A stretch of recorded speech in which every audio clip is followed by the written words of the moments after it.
comme regarder une rivière pleine de gens qui se noient, sans savoir quoi faire pour les sauver. Vous jetez pas l'éponge? Sûrement pas. Nous valons tous bien plus que le pire des crimes que nous ayons commis. Je sais ce que c'est que de vivre dans l'ombre. C'est mon père, il a rien fait de mal. Il n'est jamais trop tard pour que justice soit faite. Vous êtes le seul à avoir eu assez de cœur pour se battre pour moi. Si nous pouvions nous regarder en face, nous ferions de ce monde un monde meilleur. Nous avons tous besoin d'un peu de grâce. Tous besoin de compassion. Il y a une bombe dans Centennial Park, vous avez 30 minutes. C'est lui qui l'a fait? Richard Jewell est innocent, c'est un héros. Il y a une bombe dans Centennial Park, vous avez 30 minutes. Encore une fois, un peu plus fort. J'expose les faits. Vous avez bousillé la vie de cet homme. Il y a une bombe dans Centennial Park, vous avez 30 minutes. 2 à la suite. Mon fils a sauvé la vie de ces gens. Il y a une bombe dans Centennial Park, vous avez 30 minutes. Vous avez posé cette bombe? Il y a une bombe dans Centennial Park, vous avez 30 minutes. Je ne sais pas comment je peux te protéger. Il n'y a pas plus coupable que votre client. Ils veulent vous exécuter. Vous êtes prêts à vous battre?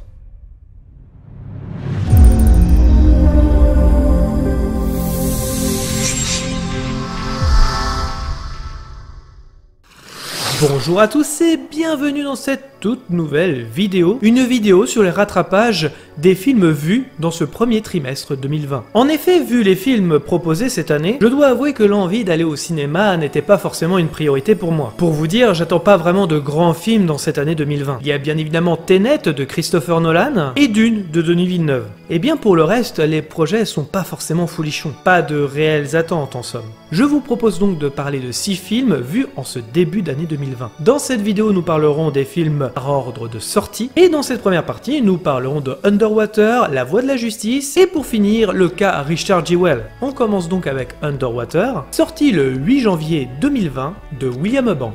Une équipe scientifique sous-marine fait face à un tremblement de terre sous l'eau. Ils vont devoir essayer de survivre. Lorsqu'on regarde cette bande-annonce, on sait à quoi s'attendre en allant voir le film. Le problème, c'est qu'effectivement, il n'y a aucune surprise. Alors attention, le film fait le café, mais si on est adepte du genre, on peut facilement s'ennuyer. Mélanger Abyss sans l'ambition, avec Alien sans la suggestion du viol, et Cloverfield sans l'originalité, vous obtenez Underwater. Certains effets spéciaux sont malheureusement mal gérés, surtout dans les combinaisons, où on a l'impression de regarder un jeu vidéo daté. Quelle belle transition pour vous parler de Soma, un jeu vidéo sorti le 22 septembre 2015. Bien que l'inspiration n'ait pas été établie par le réalisateur sur ce fait-là, Underwater se calque beaucoup sur la production design concernant les abysses du jeu.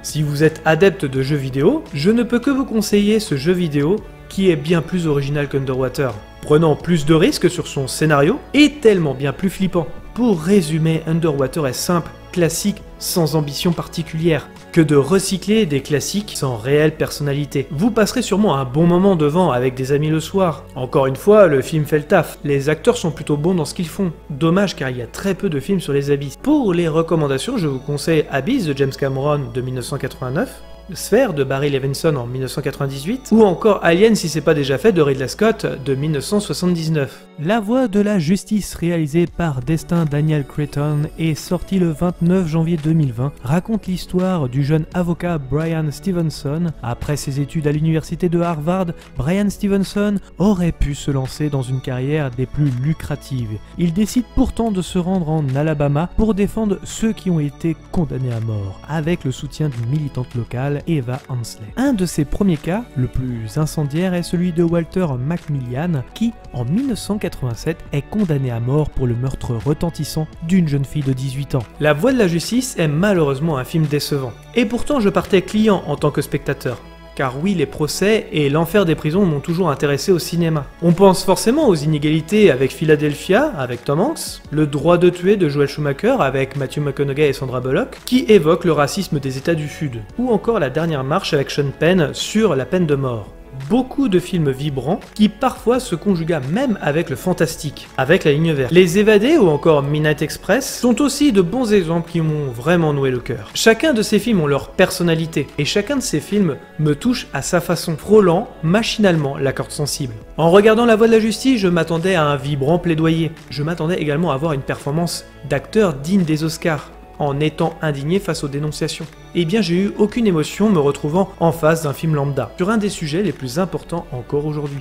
Tout y est malheureusement bordé de gros sentiments déjà vus. Pour les recommandations, il y a forcément les films que j'ai déjà cités, qui vaut 1000 fois mieux que La Voie de la Justice, et au rayon série, dans le regard de 2019, sur la plateforme Netflix, qui récemment a su se renouveler. Il y a aussi l'excellent BlacKkKlansman de Spike Lee, sorti en 2018. Passons au troisième film de cette vidéo, le cas Richard Jewell. En 1996, Richard Jewell fait partie de l'équipe chargée de la sécurité des Jeux d'Atlanta. Il est l'un des premiers à alerter de la présence d'une bombe et à sauver des vies. Mais il se retrouve bientôt suspecté de terrorisme. Passant du statut de héros à celui de l'homme le plus détesté des États-Unis, il fut innocenté 3 mois plus tard par le FBI, mais sa réputation ne fut jamais complètement rétablie, sa santé étant endommagée par l'expérience.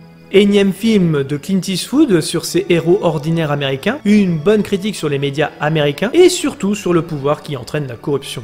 Le réalisateur va mettre en lumière ce point précisément, et cela dès le début du film avec le personnage de Sam Rockwell qui joue le rôle de l'avocat, Watson Bryan, qui donnera des conseils à Richard dès le début du film. La question du film, c'est bien cela. Qu'est-ce que je fais de ce pouvoir? Pour le personnage de John Hamm, l'agent du FBI, ce sera mettre un visage sur un coupable sans réellement se remettre en question et surtout passer par des méthodes dont il maîtrise les codes afin de coincer Richard à avouer des crimes qu'il n'a pas commis.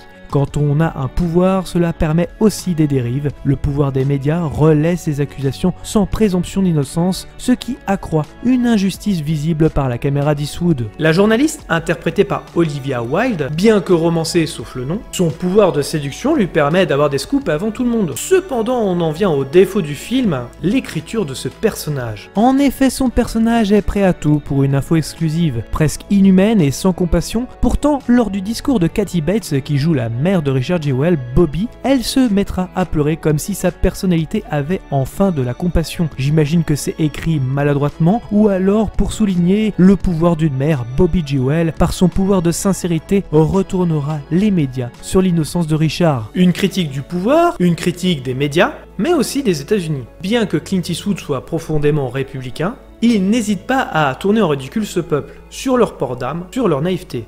Le cas Richard Jewell est profondément meilleur que ses derniers films, même si je dois avouer qu'il a l'allure d'un téléfilm qu'un vrai produit de cinéma. Il s'agit d'un biopic romancé, même si les grandes lignes sont inspirées de faits réels. Les parties romancées sont là pour appuyer la corruption du pouvoir. Pour finir, Paul Walter Hauser est indéniablement un grand acteur dans la peau de Richard Jewell. Il est véritablement bluffant et s'implique à fond dans son rôle. Pour les recommandations, je peux que vous conseiller la filmo de Monsieur Eastwood. En commençant par Un monde parfait de 1993, L'échange avec Angelina Jolie, et enfin pour finir Gran Torino. Merci à tous d'avoir regardé cette vidéo, je précise encore qu'il ne s'agit que d'un avis et non d'une pensée unique. Pensez à liker, commenter, mettre un pouce bleu et d'activer la cloche pour ne rien rater. Nous sommes disponibles également sur les réseaux sociaux Facebook, Twitter, Instagram. Dans tous les cas, rendez-vous dans les salles obscures pour de nouvelles aventures.